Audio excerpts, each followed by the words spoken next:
يقول راجي رحمة الغفور. Assalamu alaikum wa rahmatullahi wa barakatuhu.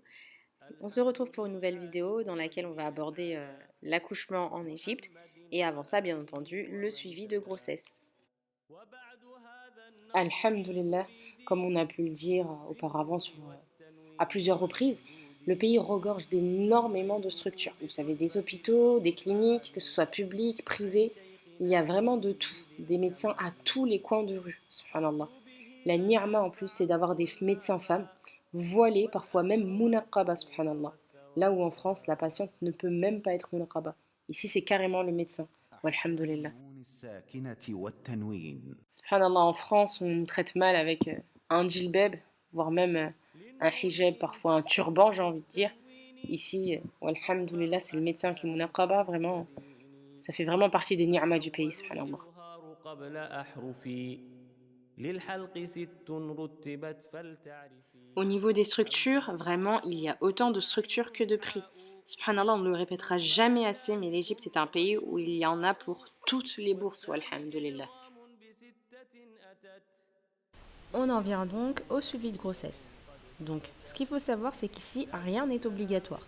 Donc, au départ, vous allez devoir choisir votre sage-femme ou votre gynéco en fonction des différents avis que vous aurez pu avoir de votre entourage, des sœurs ou encore de votre lieu de résidence. Et lorsque vous allez vous rendre à votre visite, et bien, au fur et à mesure, elle vous donnera vos prochains rendez-vous.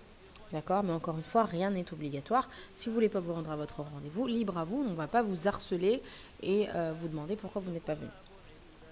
Pour les consultations, chez la sage-femme ou la gynéco, il faut compter à partir de 160 journées la consultation et ça peut monter jusqu'à plus de 400 journées. من الحروف واجب للفاضل. Donc ça, c'est le prix de la consultation. Uniquement la consultation. Si jamais vous voulez faire une échographie, vous devez faire une échographie, vous allez devoir payer le prix de l'échographie. Concernant la qualité des échos, ça dépend vraiment du lieu ou encore du médecin que vous allez consulter.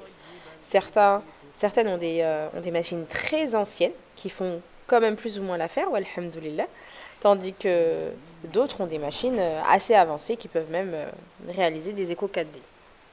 D'ailleurs, pour la petite anecdote, j'avais réalisé un suivi de grossesse quasiment complet en Égypte, alhamdoulilah, et arrivé quasiment au terme, j'ai dû voyager en France pour des raisons qui m'appartiennent. Et du coup, j'ai fini mon suivi en France. Et lorsque j'ai apporté mon dossier à ma gynéco, elle m'a dit, mais c'est trop flou en fait, je ne vois rien, je ne comprends rien.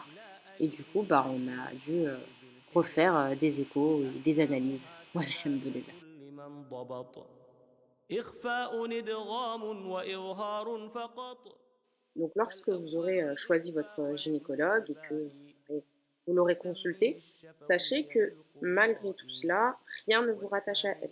C'est-à-dire que vous pouvez en changer à tout moment et qu'importe la raison. Si vous avez déménagé, si vous êtes peu à l'aise, voilà, vraiment libre à vous de continuer à être suivi par elle ou non.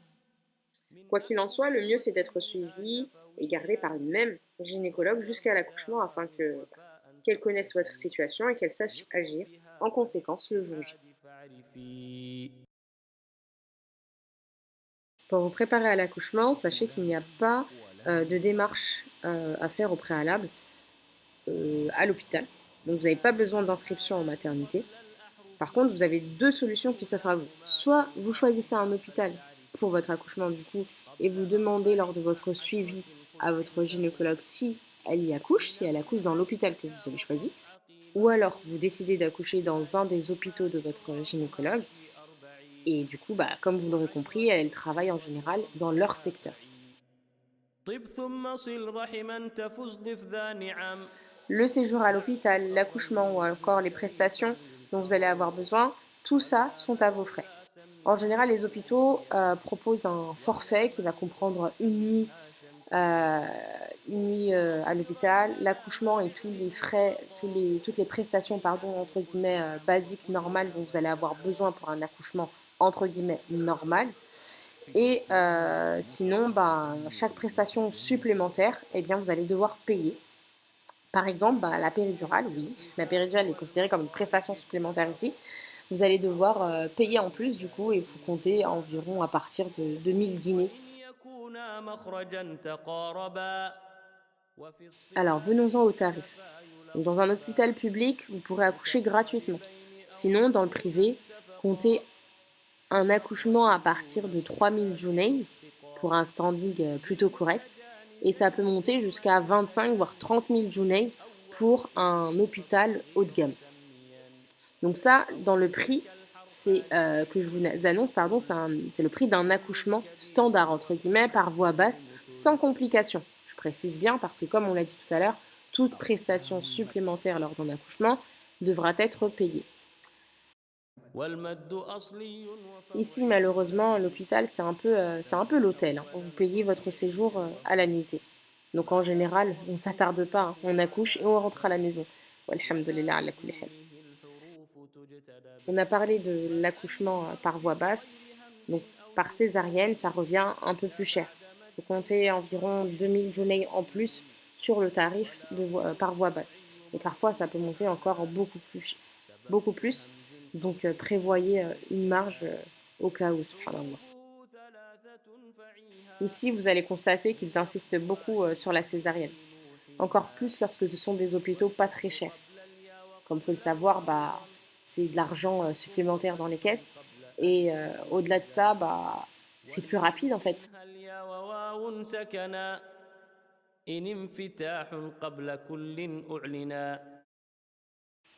Pourquoi accoucher en France, sachant qu'il y a de bons hôpitaux en Égypte? Alors, ça, c'est propre à chacune. Il y en a qui vont être amenées à voyager parce qu'elles ont une grossesse à risque. D'autres parce qu'il y a le manque de la famille, se retrouver seule ici sans ses proches, on a un manque de soutien, d'aide. Faut savoir aussi que lorsque vous allez accoucher, en général, vous passez une nuit à l'hôpital. Donc, si vous avez déjà des enfants, faut pouvoir les faire garder. Tout le monde n'a pas cette chance d'avoir des proches à qui confier ses enfants une nuit. Et quelque chose de tout bête, la barrière de la langue. C'est vrai que c'est pas évident de devoir accoucher dans un lieu où on ne comprend pas et on n'arrive pas à se faire comprendre. Surtout là, c'est dans le domaine médical, donc encore moins évident. Et il faut savoir qu'on va vous parler Ammiya et non pas Fusha. Donc voilà, en gros, pour toutes ces raisons, certaines vont être amenées à voyager. Et pour d'autres raisons sûrement que je n'ai pas citées.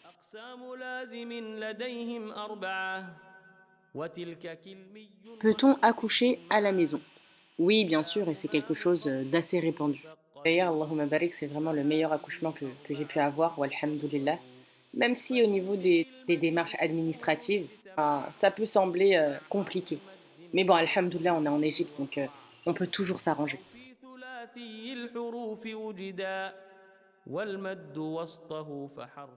Est-ce que ça vaut vraiment le coup d'accoucher dans un hôpital de haut standing? Eh bien, en vrai, c'est propre à chacun. Ça dépend de dans quoi chacun peut patienter. Dans les hôpitaux de haut standing, c'est propre, c'est grand, donc c'est moins bondé. Vous avez une équipe médicale aux petits soins, voire même trop aux petits soins, Allahumma barik, des chambres spacieuses, vous avez la possibilité du coup de séjourner avec votre famille, vos enfants, votre époux.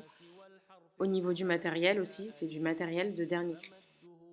Vous avez des chaînes aussi présentes comme McDo, Starbucks dans l'hôpital et qui peuvent donc vous livrer. Donc voilà, ça dépend vraiment de ce que chacun recherche. Est-ce risqué d'accoucher dans un hôpital public ou d'entrée de gamme? Alors non, alhamdoulilah, la différence, elle est principalement au niveau du service, comme on a cité tout à l'heure. Sinon, il y a des personnes qui ont accouché dans le public ou dans des hôpitaux entrée de gamme et pour qui ça s'est très bien passé, ou alhamdoulilah. Après, on trouve que dans ce genre d'hôpital, vous allez avoir le strict nécessaire. Les appareils ne seront pas forcément de dernier cri, mais feront l'affaire, alhamdoulilah. La principale différence qu'on a ressentie, c'est vraiment au niveau du service. Sachant que quelques années auparavant, on avait fait un hôpital haut de gamme. Donc du coup, ça s'est vraiment beaucoup ressenti. Après, alhamdoulilah, c'est pas non plus quelque chose de rédhibitoire. C'est-à-dire que si jamais on doit repasser par un hôpital d'entrée de gamme, eh bien, on le refera, Inch'Allah.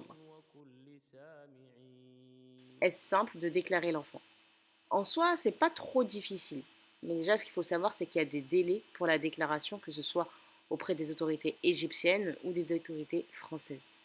Peut-être qu'ils vont vous demander 2-3 papiers, mais qui sera difficile par exemple pour vous à avoir. Mais alhamdoulilah, on est en Égypte, donc encore une fois, peut toujours tenter de s'arranger, walhamdulillah. Qu'est-ce qui se passe si je n'ai pas été suivie par une gynéco? Eh bien, en soi, c'est pas très grave. Ce que vous risquez, c'est que le jour J, vous allez accoucher avec une équipe que vous ne connaissez pas. C'est pas le mieux, à vrai dire. Autant avoir un visage familier, entre guillemets, quelqu'un, une gynéco qui vous a suivi durant toute votre grossesse, qui connaît vos antécédents, vos particularités et surtout vos demandes, si vous avez des demandes particulières pour votre accouchement. Aussi, ce qu'il ne faut pas négliger, c'est que si vous n'avez pas été suivi par une gynéco durant votre grossesse, eh bien le jour J, lorsque vous allez vous rendre à l'hôpital, c'est l'équipe qui travaillera à ce moment-là qui viendra donc vous assister pour votre accouchement et il se peut donc qu'il y ait un homme. Bon voilà, on arrive à la fin de la vidéo, alhamdoulilah. J'ai essayé de ne pas être trop longue, même si il y a encore plein de choses que j'aurais voulu évoquer. Khair, Inch'Allah. Si vous avez des questions, n'hésitez pas à nous les poser sur les différents réseaux et on essaiera d'y répondre, Inch'Allah. Barakallahu fikum, wassalamu alaikum wa rahmatullahi wa barakatuh.